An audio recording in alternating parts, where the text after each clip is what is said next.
Hello viewers, வணக்கம். நான் இந்த முருங்கைக்கீரை இருக்குங்களா, முருங்கைக்கீரை கா வீட்டுக்குள்ளே உருவி காய வச்சு பக்குவமாக காய வச்சு எடுத்து வச்சுருக்கேன். இப்போ முருங்கைக்கீரை பொடி பண்ண போகிறேன். முருங்கைக்கீரை பொடி பண்ணி நல்லெண்ணெயை ஊற்றி குழந்தைங்களுக்கு சாப்பிட கொடுக்கலாம். நம்ம கீரை அதிகமாக நம்மளுக்கு கிடைக்கும்போது நம்ம வேஸ்ட் பண்ணாமல் அது வீட்டுக்குள்ளேயே பேப்பரை போட்டு காய வச்சு பக்குவமாக எடுத்து வைங்க. அது மறுபடியும் நம்ம யூஸ் பண்ணும்போது குழந்தைங்களுக்கு கொடுக்கும்போது கொஞ்சம் சூடாக சாதத்தை போட்டு பிசைஞ்சு இது பண்ணலாம். இப்போ நான் என்ன பண்ண போகிறேன், கடலைப்பருப்பு வறுத்துக்க போகிறேன். கடலைப்பருப்பை ஃபஸ்ட்டு வறுத்துக்கிட்டு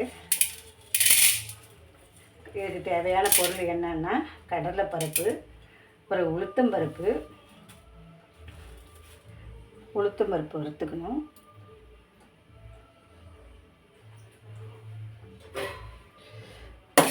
பொன்னிறமாக கடலைப்பருப்பு வச்சுருங்க.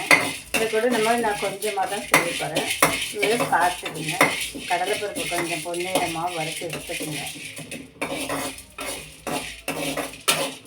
இது எதுக்குன்னா நம்ம குழந்தைங்களுக்கு கொடுக்கலாம். நம்ம குழந்தைங்களுக்கு மெயினாக அதிகமாக நம்ம கீரை இப்போ முருங்கைக்கீரை சில இடத்துல கிடைக்கும், சில இடத்துல கிடைக்காது. அதனால் நம்ம என்ன பண்ணோம், கீரை கிடைக்கும் போது அதை வாங்கி வீட்டில் இருந்தாலும் யாராவது அதாவது கொடுத்தாங்களோட வாங்கிக்கிட்டு கீரை நல்லா மார்க்கெட்டில் நிறைய விற்கிது, அதை வாங்கிக்கிட்டு வீட்டிலையே அப்படியே சப்போஸ் வீட்டிலையே மரம் வச்சுருக்கவங்க இதை யூஸ் பண்ணுங்கள். கீரை நல்லா கழுவிட்டு காய வச்சுருங்க. வீட்டிலையே உலர வைங்க, காய வச்சு எடுத்துருங்க. வெயிலில் காய வைக்காதுங்க. வெயிலில் காய வச்சா அந்த இது நம்ம சொல்லுவாங்க, அது மாதிரி அது அந்த இதுவெல்லாம் போயிடும், பவர்லாம் போய்டும்னு சொல்லுவாங்க. முருங்கைக்கீரையோட சத்து எல்லாம் வெயிலில் காய வைக்கக்கூடாது, நிழல்லையே காய வச்சு எடுங்க. இப்போ வளர்த்தது நான் என்ன பண்ணியிருக்கேன், கடலைப்பருப்பு போட்டோன்னா உளுத்தம்பருப்பு போட்டு வளர்த்துருக்கேன். ஏன்னா அது கொஞ்சம் அரை இது பொன்னிறமாக அரைக்கும் போதே கொஞ்சம் உளுத்தம்பருப்பு சீக்கிரமாக நிறம் மாறிடும்.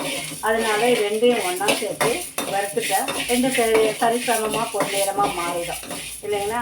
அதனால் நான் ரெண்டுத்தையும் ஒன்றா பொன்னிறமாக வறுத்துக்கிட்டு அதுக்கப்புறம் முருங்கைக்கீரையும் அது கூட நம்ம என்ன பண்ணோம், 3 மிளகா வேணுன்ற காரத்துக்கு ஏற்றாப்போல் நீங்கள் கீரை எவ்வளோ போடுறீங்களோ அந்த கீரைக்கு தகுந்த மாதிரி நீங்கள் காரம் யூஸ் பண்ணுங்கள். காரம் ரொம்ப கொடுக்காதீங்க, குழந்தைங்களுக்கு காரம் ரொம்ப சேர்க்காதீங்க, குழந்தைங்களுக்கு காரம் ரொம்ப கொடுக்காதீங்க. சரி, இப்போ அப்போல்லாம் காரம் நிறைய சாப்பிட்டா நல்லாயிருக்கும் அப்படின்றாங்க. இப்போ நிறைய குழந்தைங்களுக்கு காரத்தை மட்டும் சேர்க்காதீங்க. ஏன்னா அது இதுவாகுது குழந்தைங்களுக்கு. அதனால் குழந்தைங்களுக்கு காரம் ரொம்ப சேர்க்காதீங்க. சாதம் ஓரளவுக்கு காரத்தை கொடுங்க, ஓரளவுக்கு காரம் கொடுங்க. அதுதான் ஓரளவுக்கு காரம் கொடுத்தீங்கன்னா கொஞ்சம் நல்லா இருக்கும். குழந்தைங்களாம் நல்லாவும் இருப்பாங்க, ஆரோக்கியமாகவும் இருப்பாங்க. இது நம்ம என்ன பண்ணோம், வாரத்துக்கு 2 நாள் கொடுங்க குழந்தைங்களுக்கு. வீட்டில் கிடைச்சோன்னா வாரத்துக்கு 2 நாள் கொடுங்க. அப்புறம் இல்லையா கிடைக்கலாமா, ஒரு நாள் தான் இருக்குது எனக்கு, ஒரு நாள் தான் அப்படின்னா வாரத்துக்கு 1 நாள் கொடுங்க. கொஞ்சம் நாளைக்கு வரைக்கும் கொடுங்க. அந்த சத்து உடம்புல இருக்கிற குழந்தைங்களுக்கு, ஆனால் ஆண் குழந்தையாக இருந்தாலும் சரி, பெண் குழந்தையாக இருந்தாலும் சரி, 2 குழந்தைங்களுக்குமே நம்ம கொடுக்கணும். கொடுத்தா கண் கொஞ்சம் நல்லா இருக்கும் குழந்தைங்களுக்கு. இப்போ நிறைய பேர் என்ன பண்ணுறாங்க, கண்ணாடி போடுறாங்க. சில குழந்தைங்களுக்கு சத்து கம்மியாக இருக்குது, கண்ணாடி போட ஆரம்பிச்சிடுறாங்க. அதனால் நீங்கள் குழந்தைங்களுக்கு நிறைய கீரைலாம் நிறைய சேருங்க. முருங்கைக்கீரை நிறைய கொடுங்க. சத்தான ஆகாரத்தைனா நம்ம இதை முருங்கைக்கீரை நிறைய கொடுங்க, கண் பவர் வரும். பொன்னாங்கண்ணி கீரை கொடுங்க, அப்புறம் வாழைக்கீரை கொடுங்க. எது ஒன்று இன்க்ரீஸ் நமக்கு எதில் ஏனாலும் இது நமக்கு உடம்பு சத்து கிடைக்குதோ அதுக்கு தகுந்த மாதிரி நம்ம உடம்பு இதுவாகும், நல்லா ஆகிடும். அதனால் நல்லாவும் குழந்தைங்களும் நல்லாவும் இருப்பாங்க, அழகாகவும் ஆரோக்கியமாகவும் இருப்பாங்க பசங்க. அதனால் நீங்கள் என்ன பண்ணுறீங்க, கீரை நல்லா வறுத்துட்டீங்களா, பொன்னிறமாக வறுத்துட்டோம். இப்போ நம்ம இந்த முருங்கைக்கீரையை கொஞ்சம் போட்டு, முருங்கைக்கீரை காஞ்ச மிளகா 2 மிளகா போட்டுக்கிறேன். கீரைக்கு தகுந்த மாதிரி நீங்கள் போட்டுக்கங்க. எவ்வளோக்கு உங்கள் வீட்டில் எவ்வளோ கீரை இருக்குதோ அதுக்கு தகுந்த மாதிரி கீரை போட்டுக்கங்க. அதுக்கப்புறம் இந்த பூண்டு 2 பல்லு பூண்டு போட்டுக்கோங்க. 2 பல்லு பூண்டு போட்டுக்கிட்டிங்கன்னா அது கொஞ்சம் நல்லாவும் இருக்கும். கீரைக்கு தகுந்த மாதிரி நீங்கள் போட்டுக்கோங்க. ஆனால் கீரை பழுப்புன்னு நினைக்காதீங்க. அதை காஞ்ச உடனே கீரைங்கள்லாம், சில கீரைங்கள்லாம் காஞ்ச உடனே நல்லாயிருக்கும். நான் பச்சையாகவே தான் இருந்தது இந்த கீரைங்கள்லாம். அப்படி காய வச்சு எடுத்து வச்சுருக்கேன், பக்குவமாக எடுத்து வச்சுருக்கேன். அது உங்களுக்கு இன்றைக்கி போட்டு காட்டலாம், இன்றைக்கி இந்த மாதிரி செஞ்சு குழந்தைங்களுக்கு கொடுக்க சொல்லலாம் அப்படின்னு தான் நான் அந்த வீடியோவில் போடுறேன். நான் நீங்கள் இதை யூஸ் பண்ணுங்கள், குழந்தைங்களுக்கு கொடுங்க. பொடி பண்ணி முன்னே நல்லெண்ணெய் போடுங்க, கொஞ்சம் யூஸ் பண்ணுங்கள். நல்லெண்ணெய் கொஞ்சம் யூஸ் பண்ணுங்கள். இந்த ரீஃபண்ட் ஆயில் நான் அதெல்லாம் வேண்டாம். நல்லெண்ணெய் குழந்தைங்களுக்கு கொடுக்கும்போது ரீஃபண்ட் ஆயில் வேண்டாம். குழந்தைங்களுக்கு கொடுக்கும்போது கொஞ்சோண்டு நல்லெண்ணெய் வந்து ஊற்றி நல்லா கொஞ்சம் நல்லா சூடாகி ஆறின உடனே சாதத்தில் ஊற்றிடுங்க. சாதத்தில் ஊற்றிட்டு இந்த பொடி அரைச்சி வச்சுக்கோங்க. இந்த பொடியை அரைச்சி வச்சுட்டு கொஞ்சம் 2 ஸ்பூனு 1 ஸ்பூனோ உங்களுக்கு தேவையான சாதத்துக்கு கொடுக்குற அளவுக்கு இல்லை குழந்தைங்களுக்கு கொடுக்கும்போது இதை பொடி பண்ணி கொடுங்க. பொடியை வந்து சாதத்தில் போட்டு பிசைஞ்சு குழந்தைங்களுக்கு ஊட்டி விட்டுருங்க. வாரம் 2 நாளைக்கு இந்த குழந்தைங்களுக்கு இதை கொடுங்க. வாரம் 2 நாளைக்கு கொடுத்தீங்கன்னா இந்த குழந்தைங்கன்னா நல்லா ஆரோக்கியமாக இருப்பாங்க, நல்லாவும் இருப்பாங்க. நம்மளுக்கு எந்த டாக்டர்கிட்ட போக வேண்டியதே இல்லைங்க. நம்ம அடிக்கடிக்கு நம்ம டாக்டர்கிட்ட போக வேண்டியதே கிடையாது.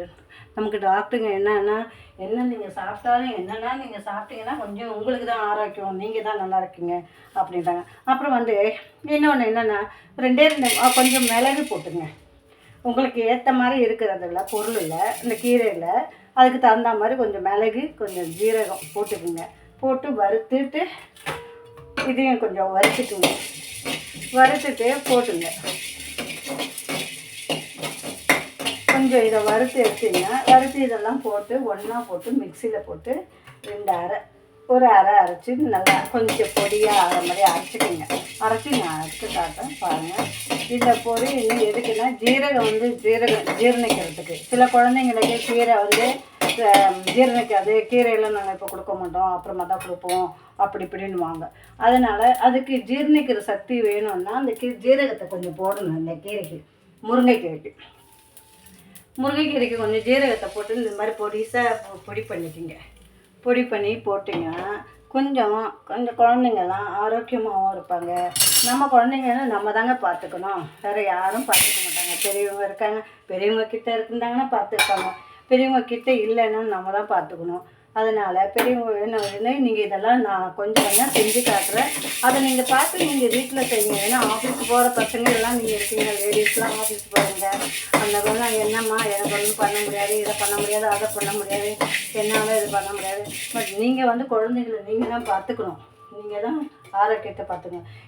எவ்வளோ நம்ம வீட்டு உள்ள பொருளை நம்ம குழந்தைங்களுக்கு கொடுத்து யூஸ் பண்ணுறோமோ சாப்பிட வைக்கிறோமோ அவ்வளோக்கும் நம்ம டாக்டர்கிட்ட போக வேண்டியது, டாக்டர்கிட்ட கொண்டு போய் கொடுக்க வேண்டியது. அதனால் நீங்கள் இதை வந்து நீங்கள் அதை சாப்பிட்டு பாருங்கள். நல்லா செஞ்சு கரெக்டான ஆகாதான் நான் ஒவ்வொரு வீடியோவும் நான் போடுறேன். அந்த வீடியோ பாருங்கள், உங்களுக்கு பிடிச்சிருந்தா பாருங்கள், செஞ்சு சாப்பிட்டு பாருங்கள். அவ்வளோதான். நீங்கள் செஞ்சு ஒவ்வொரு பொருளும் செஞ்சு சாப்பிட்டு பாருங்கள். ஓகேவா? பாய்.